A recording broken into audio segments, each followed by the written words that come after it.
Zara's crystalline fingers trembled as she reviewed the neural scan results for the third time that cycle. The data made no sense according to everything the Galactic Council knew about primitive species from the Outer Rim territories. The human specimen designated as Amy Johnson lay unconscious on the medical platform. Her auburn hair spread across the silver surface like liquid copper. Zara had conducted thousands of these examinations on newly discovered species, but never had she encountered readings like these. The neural density measurements showed impossible numbers that exceeded even the most advanced Cathari philosophers, whose massive heads housed brains the size of melons.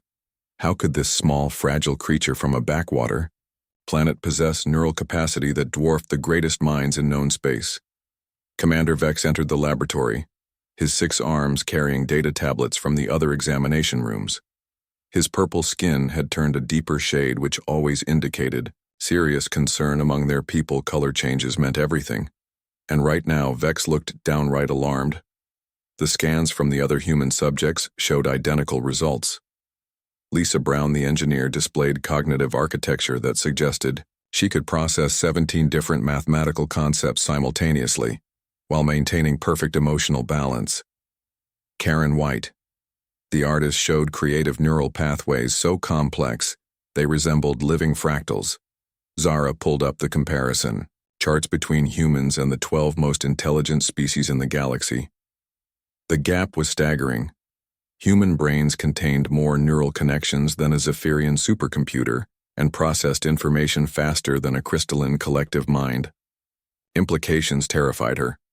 These humans had been dismissed as primitive because they still used combustion engines and had barely achieved faster than light travel, yet their raw intellectual potential exceeded every known civilization by orders of magnitude. What would happen when they fully developed this capacity? The examination of Betty Davis revealed even more disturbing facts. Her brain showed signs of unused potential, as if vast sections remained dormant, waiting for activation. The medical scans indicated humans were operating at perhaps 10% of their true cognitive ability. Zara accessed the cultural files downloaded from human networks. Their entertainment media showed stories of individuals gaining enhanced mental abilities and using them to reshape reality itself. The humans called these tales fiction, but what if they were prophetic visions? The subject, named Helen Clark, stirred on the examination table, her green eyes opening slowly. She looked directly at Zara and spoke in perfect Galactic standard, despite having no previous exposure to the language. "How long have you been studying us?" The question sent ice through Zara's veins. Humans were not supposed to be conscious during neural mapping procedures. The sedatives used could drop a Garanian battle rhino. Yet this small human woman was awake, alert, and somehow speaking their language. Zara tried to maintain professional composure while reaching for the emergency protocols. "Your species shows remarkable adaptability to our examination procedures." Helen sat up gracefully, ignoring the restraint fields that should have kept her immobilized. "We know you have been watching us for decades, cataloging our development and waiting to see what we become. The real question is whether you plan to help us or try to stop us."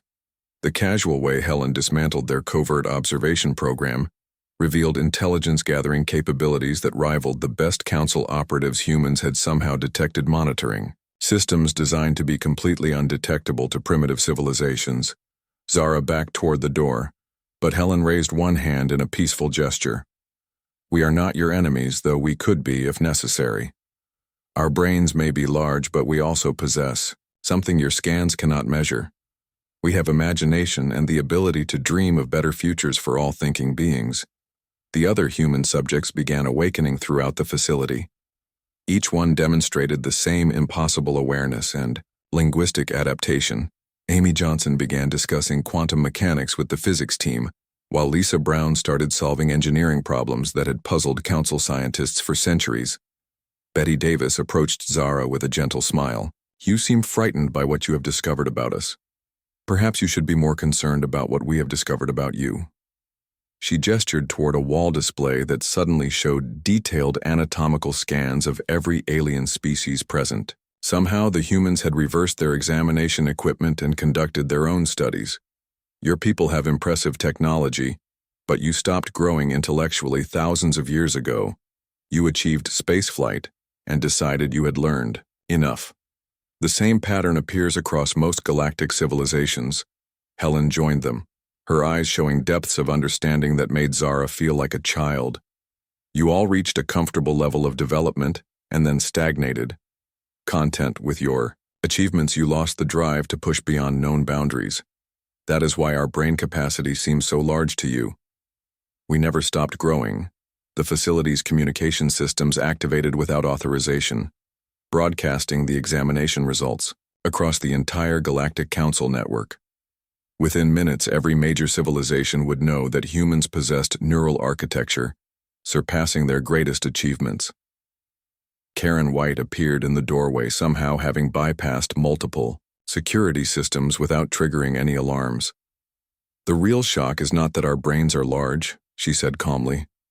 The shock should be how little of that capacity we currently use and what will happen when we learn to access it fully. Through the laboratory windows, massive human vessels began emerging from hyperspace. Their arrival perfectly timed to coincide with the revelation of the examination results.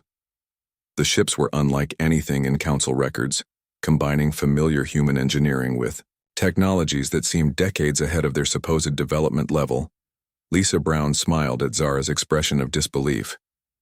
Did you really think we would come to your facility unprepared? We may appear primitive, but we have been preparing for first contact since we detected your observation posts.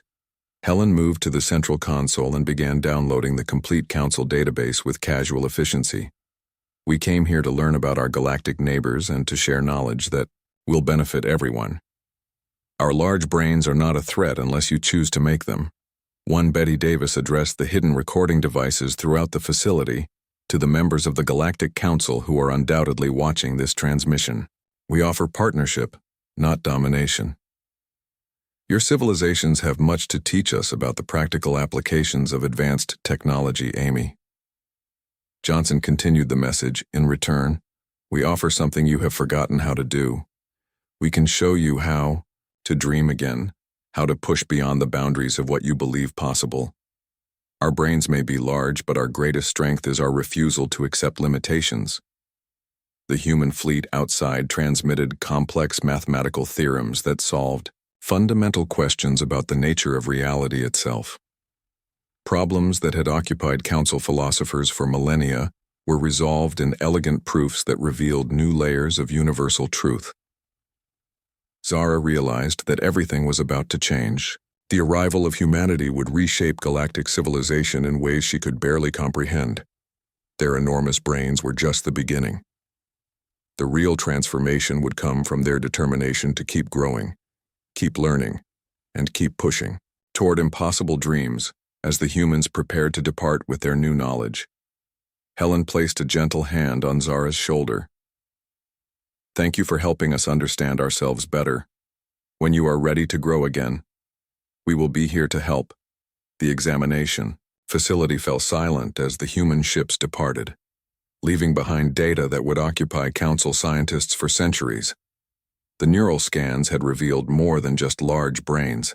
They had uncovered a species that refused to accept limitations and possessed the cognitive capacity to transcend any boundary. Zara looked at her reflection in the darkened display screens, wondering if her own people still had time to learn what it meant to dream.